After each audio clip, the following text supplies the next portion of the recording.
వారంలో 2 సార్లు కానీ 3 సార్లు కానీ ఖచ్చితంగా వండుకునేది, ఇష్టంగా తినేది పిల్లలు పెద్దలు అందరూ అసలు వద్దు అనరు. అలాంటి కర్రీ ఏదైనా ఉందంటే అది మనం చికెన్ అనే చెప్పొచ్చు. నేనైతే ఈరోజు డిన్నర్లోకి చికెన్ కర్రీ చేసేసినాను. చూడండి ఎంత బాగుందో, చూడ్డానికే కాదు టేస్ట్ కూడా చాలా బాగుంది. ఒకసారి మీరు కూడా ఇదే ప్రాసెస్లో ట్రై చేయండి, చాలా బాగుంటుంది. ఓకేనా? హాయ్ అండి, ఎలా ఉన్నారు? అందరు బాగున్నారా? నేను కూడా బాగున్నానండి. నేనైతే ఇప్పుడు డిన్నర్లోకి చికెన్ చేసిన, చాలా బాగుంది. అది ఎలా చేసినో నేను చెప్తాను, మీరైతే ఈ వీడియో చూసి ఫాలో అయిపోండి, సూపర్ ఉంటుంది. ఓకేనా?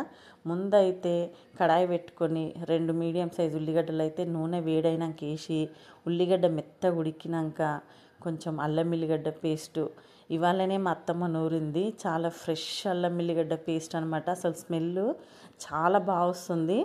అల్లం ఎల్లిగడ్డ పేస్ట్ వేసేసి పసుపు వేసేసిన, సాల్ట్ వేసేసిన. అయితే ఇవన్నీ వేసినాక చికెన్ మంచిగా కడిగి వేసినాక ఒక 10 నిమిషాలు మాత్రం చికెన్ని మంచిగా ఫ్రై చేసుకోండి.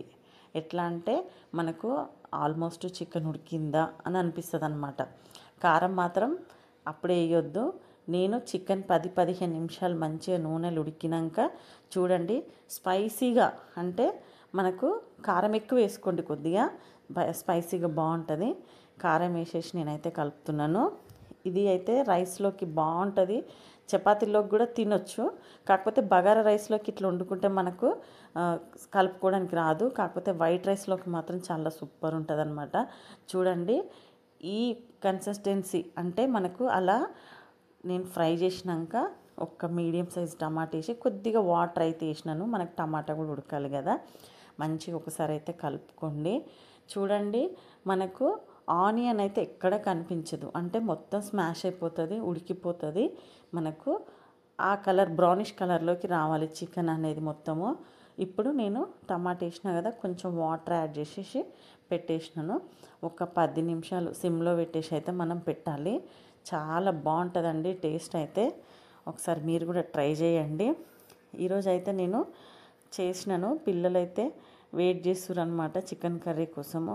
సో ఎట్లాగో చేస్తున్నా కదా అని చెప్పి అయితే ఒక వీడియో అయితే పెట్టేస్తున్నాను నేను. మీరు కూడా ఖచ్చితంగా ట్రై చేయండి. చూడండి మనకు చికెన్ అయితే ఉడికిపోయింది, మొత్తానికి టమాటా కూడా స్మాష్ అయిపోయింది అనమాట. ఈ గ్రేవీ అనేది కొద్దిగా కర్రీ వేసుకున్నా మనకు సరిపోతుందండి అన్నంలోకి. అంటే ఎక్కువ వాటర్ వేసుకొని గ్రేవీలాగా వండుకోవడం కన్నా ఇట్లా వండుకుంటే చాలా బాగుంటుంది. ఒకసారి ట్రై చేయండి. నేను మ్యాక్సిమం ఇలాగే వండుతాను అనమాట. పిల్లలు పెద్దలు అందరు ఇష్టంగా తినే చికెన్ కర్రీ అయితే మనకు రెడీ అయిపోయింది. చూడండి కొంచెము పుదీనా అయితే వేసేసిన నేను. ఇప్పుడు ఇందులో గరం మసాలా వేయాలి. చూడండి నేను దాల్చిన చెక్క, సాజీరా, ఇలాచి, 2 లవంగాలు అయితే వేసేస్తున్నాను. మనం మసాలా ఇట్లా కూడా వేసుకోవచ్చు అనమాట, పౌడర్ చేసే కాకుండా ఇట్లా కూడా వేసుకోవచ్చు, చాలా బాగుంటుంది. ఇట్లా కూడా ఒకసారి ట్రై చేయండి. థ్యాంక్స్ ఫర్ వాచింగ్ అండి.